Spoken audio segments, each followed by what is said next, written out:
ಪರಲೋಕದವುಗಳ ಕಡೆಗೆ ನೋಡುವಂತೆ ನಿಮ್ಮ ಆತ್ಮವನ್ನು ವಾಕ್ಯದಲ್ಲಿ ಬಲಪಡಿಸುವ ಅನುದಿನದ ಧ್ಯಾನ.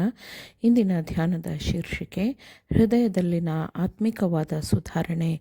ಈ ದಿನದ ಸತ್ಯವೇದದ ವಾಕ್ಯ: ಸಹೋದರರೇ, ನಿಮ್ಮಲ್ಲಿ ಯಾರಾದರೂ ಯಾವುದೋ ಒಂದು ದೋಷದಲ್ಲಿ ಸಿಕ್ಕಿದರೆ ಅಂಥವನನ್ನು ಆತ್ಮನಿಂದ ನಡೆಸಿಕೊಳ್ಳುವ ನೀವು ಶಾಂತ ಭಾವದಿಂದ ತಿದ್ದಿ ಸರಿ ಮಾಡಿರಿ. ನೀನಾದರೂ ದುಷ್ಪ್ರೇರಣೆಗೆ ಒಳಗಾಗದಂತೆ ನಿನ್ನ ವಿಷಯದಲ್ಲಿ ಎಚ್ಚರಿಕೆಯಾಗಿರು. ಗಲಾತ್ಯದವರಿಗೆ 6ನೇ ಅಧ್ಯಾಯ 1ನೇ ವಚನ. ಮಾನವತ್ವವೆಂಬ ನೇಯ್ಗೆಯಲ್ಲಿ ನಾವೆಲ್ಲರೂ ದಾರಗಳಾಗಿದ್ದೇವೆ. ಹೀಗೆ ನಾವೆಲ್ಲರೂ ಒಬ್ಬರಿಗೊಬ್ಬರು ಸಂಬಂಧಪಟ್ಟಿದ್ದೇವೆ. ನಮ್ಮ ಜೀವನವು ಇತರರ ಮನಸ್ಸಿನ ಮೇಲೆ ನಿತ್ಯಕ್ಕೂ ಉಳಿಸುವಂತಹ ಪ್ರಭಾವಗಳನ್ನು ಬೀರುತ್ತದೆ.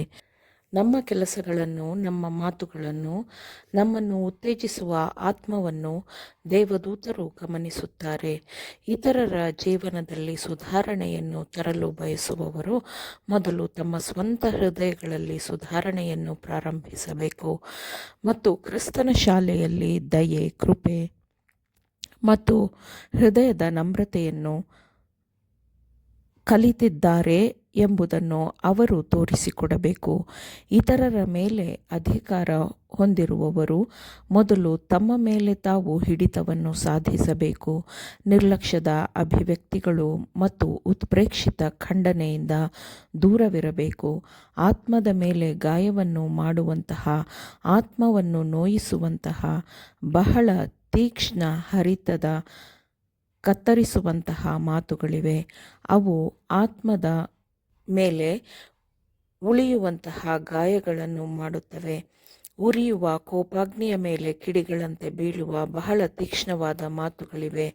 ಸರ್ಪಗಳಂತೆ ಕಚ್ಚುವ ಕಟುವಾದ ಪದಗಳಿವೆ. ಅಪೂರ್ಣವಾದ ದೋಷಪೂರಿತ ಗುಣಸ್ವಭಾವದವರೊಂದಿಗಿನ ಆತ್ಮೀಕವಾದ ಸಂಪರ್ಕಗಳ ನಡುವಿನ ವ್ಯತ್ಯಾಸವು ಆಗಾಗ್ಗೆ ಇಬ್ಬರಿಗೂ ದೊಡ್ಡ ಹಾನಿಯನ್ನುಂಟು ಮಾಡುತ್ತದೆ.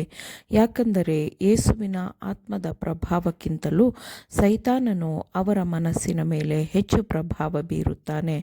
ಅವರು ನಿಜವಾದ ಮತ್ತು ನಿಷ್ಪಕ್ಷಪಾತವಾಗಿರುವ ಬೆಳಕಿನಲ್ಲಿ ಪರಸ್ಪರರನ್ನು ಪರಿಗಣಿಸುವುದಿಲ್ಲ, ಆದರೆ ಸಾಧ್ಯವಾದಷ್ಟು ಪ್ರತಿಕೂಲವಾದ ಬೆಳಕಿನಲ್ಲಿ ಅವರು ಪರಸ್ಪರರನ್ನು ಪರಿಗಣಿಸುತ್ತಾರೆ.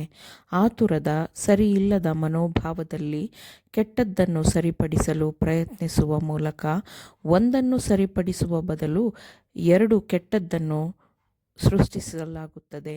ಆದರೆ ಒಳ್ಳೆಯದಕ್ಕಾಗಿ ಪರಸ್ಪರ ಬೆಂಬಲವು ಅಗತ್ಯವಾಗಿದೆ.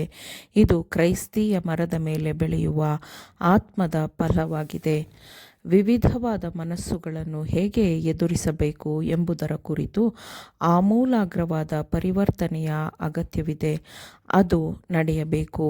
ಪ್ರತಿಯೊಂದು ಸ್ಪಷ್ಟವಾದ ಅನ್ಯಾಯವನ್ನು ಅವಮಾನವೆಂದು ಪರಿಗಣಿಸಿದಾಗ, ಪ್ರತಿಯೊಂದು ಸಣ್ಣ ಗಾಯಕ್ಕೂ ಕ್ರಿಸ್ತನ ಆತ್ಮಕ್ಕಿಂತ ಭಿನ್ನವಾದ ಮನೋಭಾವದ ತಿದ್ದುಪಡಿಗಳು ಅಗತ್ಯವಾದಾಗ, ಕಠಿಣ ಭಾಷೆಯನ್ನು